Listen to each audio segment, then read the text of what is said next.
जय माँ आदि शक्ति, जय माँ जगत जननी, जय माँ जगदम्बा।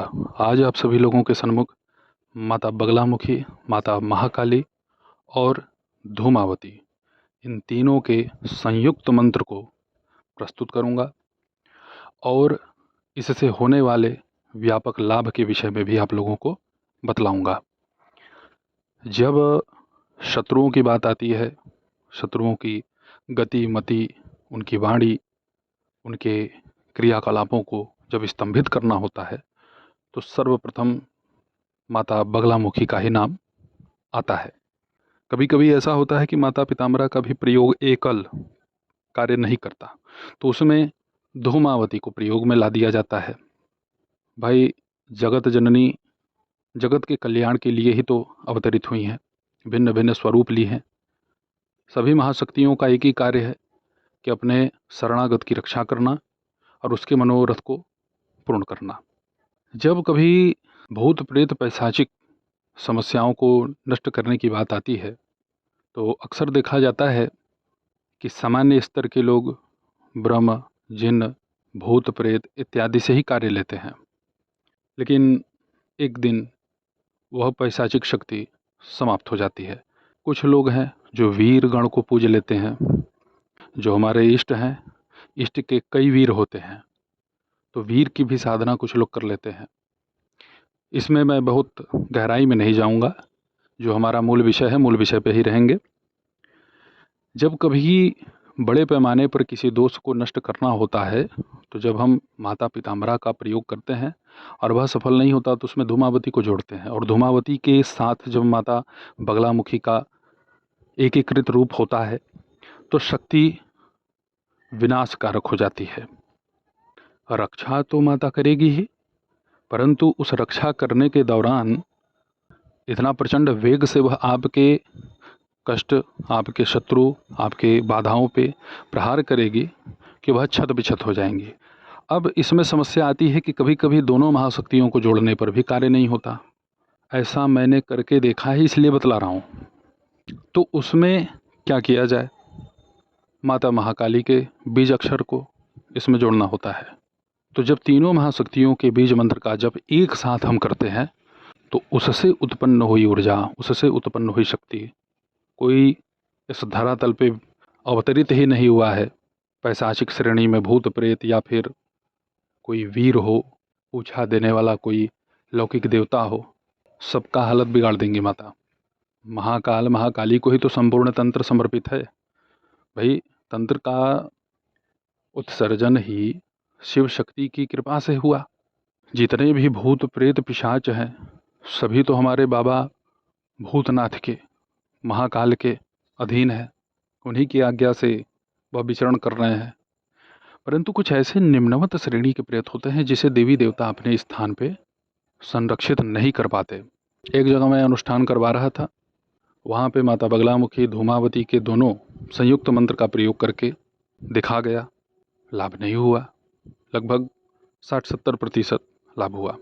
उसके बाद जब माता महाकाली के बीज मंत्र को इसमें जोड़ा गया तो वो शक्ति चिल्लाना शुरू की। ऐसा नहीं कि जैसे एक ब्रह्म नष्ट हो गए उस आधार पर ये भी ऊर्जा चली जाए, ऐसा नहीं हुआ। उस महिला के ऊपर आई और अपना सब कुछ कहने लगी, मुझे यहाँ जगह दो, मैं इसके शरीर के इस अंग पे रहती हूँ। और सबसे बड़ी विकट समस्या ये खड़ी हो जाती है कि जो अत्यधिक नीच होते हैं प्रेत, अत्यधिक नीच, वो अपने वचन से हमेशा विपरीत कार्य करेंगे। वो वचन दे देंगे कि आप जो कहोगे मैं उसी का पालन करूँगा या करूँगी, लेकिन मेन टाइम पे धोखा दे देंगे। उसको 3 बार 4 बार बिठाने का कार्य कराया गया, लेकिन अब नीच है तो नीच ही कार्य करेगी ना। तो हमने कहा कि भाई देखो, ये शांत होने वाली चीज़ नहीं है और न ये तुम्हारे पिंड को छोड़ के जाएगी। अब बोला, गुरुजी अब इसी में हमारा तो पूरा जीवन नष्ट हो जाएगा, तब हम तो ऐसे ही भटक रहे हैं और भटकते भटकते स्थिति ये हो गई है हमारी। 17-18 वर्ष बीत गए, तो अब किया क्या जाए, इससे निजात कैसे मिले? तो हमने उसको यही कहा कि आप तीनों महाशक्तियों को पहले जोड़ दो, और जोड़ करके नीम के तेल से, नीम के ही लकड़ी पर चांदनी का जो पुष्प होता है 1000 चांदनी का पुष्प और पंचगव्य, नीम का 100 ml तेल मिला करके सबसे पहला काम किया गया कि इस मिश्रण को, पंचगव्य और नीम के तेल को, जो नीच प्रेत उसके ऊपर से हट नहीं रही थी, छोड़ ही नहीं रही थी। अरे उसके उपद्रव को मैं बताऊंगा तो आप लोग सोचेंगे कि मतलब इतना भी निम्नवत कार्य ये सब करती हैं। उस महिला को छत के सबसे ऊपरी भाग पर जब वो जाती थी किसी कार्य को करने के लिए, तो वहीं पर उसके ऊपर वो अटैक कर देती थी। अब वहीं पर उसका पानी वाला जो व्यवस्था है, जहाँ पर उसने अपना बर्तन मांजने के लिए पानी संचित करके रखा था, वहीं पे उसके मुख को डुबा देती थी। अब वो महिला जाके अपने आप उसी जो टब रखा होता है उसी टब में अपना मुख डाल देती थी। कई बार उसने ऐसा प्रयास किया था इसको जान से मारने के लिए। हमारे सामने प्रेम से बात करती थी, नहीं गुरुजी आप जो कहेंगे वही होगा, और फिर वही बाद में जब वहाँ से हम लोग चले आते थे तो 15-20 दिन के बाद फिर से वही निस्ताई पे अपने उतर आती थी। तो हमने भी उनको ऐसे ही मुक्त होने के लिए नहीं छोड़ा। हम कहे चलो भाई जैसे के साथ तैसा ही किया जाए। उस नीच के साथ इतना नीचताई वाला कार्य किया गया कि उसको भी ये हुआ कि मैं गलत जगह फंस गई हूँ। वो पहले ही प्रयोग में लगी चिल्लाने कि मुझे यहाँ से आप लोग कहीं बाहर जगह दे दीजिए, मैं चली जाऊँगी। उसके सिर पर और उसके चेहरे पर उसके पति के द्वारा मैंने ये कहा कि इस पंचगव्य में जो ये मिश्रण तुमने मिलाए हैं नीम के तेल को, पहले लगाओ इसके शरीर पर खूब अच्छे से। इसके शरीर से बदबू आने लगे, खूब उल्टी की। वही उल्टी का प्रक्रिया शुरू हो गया।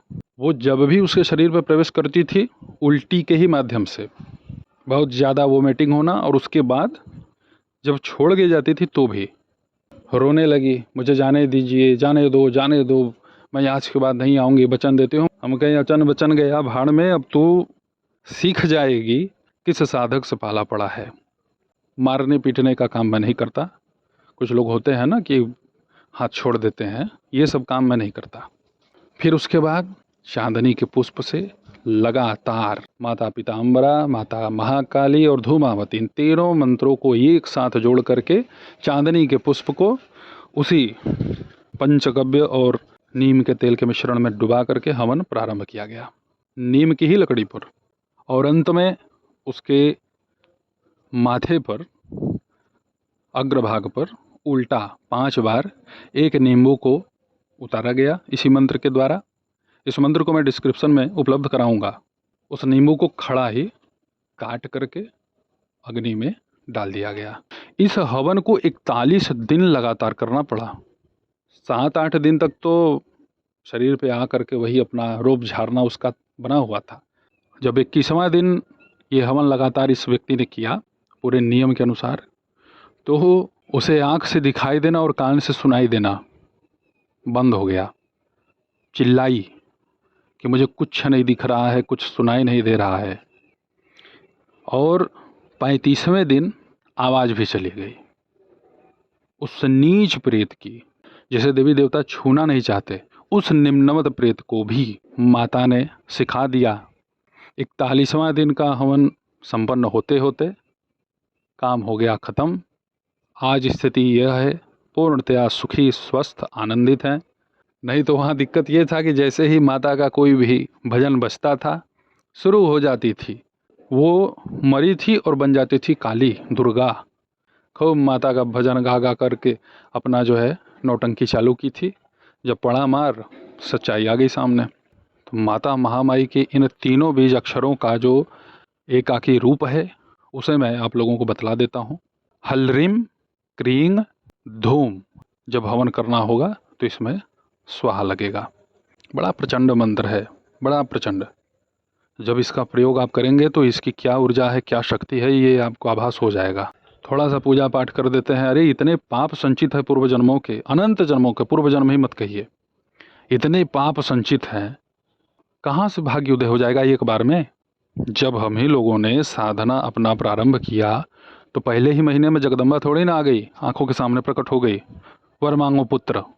ये सब टीवी धारावाहिक में हो सकता है, रियल लाइफ में नहीं। और लोगों को केवल ये है कि मैंने जगदम्बा को इस भांति प्रेम किया, इस भांति उनकी सेवा की, फिर भी मुझे निराशा ही मिल रहा है, ऐसा क्यों? मुख्य रूप से इसमें कर्म प्रधान है। हमारे बुरे कर्म ही हमें दुख देते हैं। अब उसको काटने के लिए जो भी आप प्रयोग कर रहे हैं, उस प्रयोग को आप सोच रहे हैं कि नहीं मैं एक ही बार में लाभ प्राप्त कर लूं। ये सब जादूगरी का कार्य नहीं होता। माता चमत्कार कर सकती हैं, परंतु माँ चाहेगी तब। माँ की सारी व्यवस्थाएं ऐसी हैं, वह असंख्य चमत्कारों से भरी पड़ी हैं, लेकिन माँ की इच्छा होगी तब ना। बहुत सारे लोग हैं पूरे नियम का पालन करते हुए अच्छे से अपनी तपस्या साधना संपन्न कर रहे हैं, फिर भी परिणाम क्या है? शून्य। लेकिन ऐसा नहीं है कि उन्हें कुछ मिलेगा नहीं, अवश्य मिलेगा। समय है। महाशक्तियों के इस मंत्र का आपको प्रयोग अपने जीवन में कैसे करना है, उसे आप सुन लें और समझ लें। अगर आप शत्रु बाधा, भूत प्रेत बाधा, ग्रह बाधा, गृह दोष, पितृदोष, नज़र, खिलाया पिलाया, टोना टोटका, लंघन, प्रचंड अभिचार, शमशान की क्रिया, ऐसी किसी भी प्रकार की समस्या से आप पीड़ित हैं या आपके घर में परिवार में कोई पीड़ित है, कई प्रयोग आपने किए और आपको कम लाभ प्राप्त हुआ, तो आप माता महामाई के इन तीनों स्वरूपों को एक साथ आप जब तप कीजिए, आपको पूरा का पूरा लाभ मिलेगा। रविवार के दिन इस मंत्र का आपको जप करना है रुद्राक्ष की माला पे। 1000 आप इस मंत्र का जप कर सकते हैं। बड़ी ही असीम ऊर्जा है, असीम शक्ति है इसमें। जो भी आपकी बाधा संकट है, उस संकट को नष्ट कर देगी माई। ये प्रभाव है इस मंत्र का। तो इसे आप रुद्राक्ष की माला पे नित्य 1000 जप करें। अगर इसका आप 1.25 लाख जप कर देते हैं और उसका दशांश हवन आपको 1 किलो हल्दी पाउडर, 1 किलो काली तिल, 1 किलो घी और 1 किलो गुगुल, और इसमें आम की लकड़ी का प्रयोग होगा। जब आप इस मंत्र को अपने लिए जागृत कर रहे हैं तब के लिए मैं बतला रहा हूँ। आम की लकड़ी का इसमें प्रयोग होगा। कम से कम 15 किलो पूर्ण जागृति, पूर्ण सिद्धि के लिए क्रिया है। और यदि आप इसे बाधा समस्या के विनाश के लिए ही प्रयोग करना चाहते हैं तो जो मैंने पहले बतलाया है, आप उसी क्रिया को संपन्न कर सकते हैं। जो मैंने पहले बतलाए हैं क्रियाकलाप पैशाचिक बाधाओं के विनाश के लिए, उस क्रिया को आप 41 दिन कीजिएगा। जो इसमें चांदनी के पुष्प होंगे वह नित्य आपको 1000 अगर मिलने में दुष्कर है, दुर्लभ है, तो कम से कम 108 ही आप हवन में प्रयोग कर सकते हैं। इसमें पीले पुष्प नहीं चलेंगे। इसमें 3 दीपक का आपको प्रयोग करना होगा साधना में, एक सरसों के तेल का, एक चमेली के तेल का और एक घी का। प्रत्येक दीपक में केवल एक एक बाती का प्रयोग करना होगा। भोग आपको दीपक में ही लगा देना है। चाहे आप किशमिश लगाएं, चाहे आप काली मिर्च लगाएं, चाहे बतासे का भोग लगाएं, जो भी आपकी इच्छा हो, थोड़ी सी संख्या केवल दीपक में। इन महाशक्तियों को जब एकीकृत रूप से आप जपेंगे तो जो भी आप भोग लगाएंगे उसे आप खा नहीं सकते, न किसी को बांटेंगे। कुश के आसन पर ही आपको बैठना है, दक्षिण दिशा की तरफ मुख करना है जब प्रेत बाधा के निवारण करने हो तो। और अपने कल्याण के लिए, केवल माँ की कृपा प्राप्ति के लिए अगर आप इस साधना को संपन्न कर रहे हैं तो पूर्व दिशा या उत्तर दिशा आपके लिए उपयुक्त होगा। बड़े सारे लाभ आपको देखने को मिलेंगे इस मंत्र के प्रभाव से। बड़ा ही तीव्र और शीघ्र चमत्कारिक लाभ आपको देखने को मिलेगा। ऐसे ही आप सभी लोगों की सेवा में मैं उपस्थित होता रहूँगा दिव्य चमत्कारिक विषयों के साथ। तब तक आप सभी अपना ध्यान रखें, सुखी रहें, स्वस्थ रहें। जय माता दी। हर हर महादेव।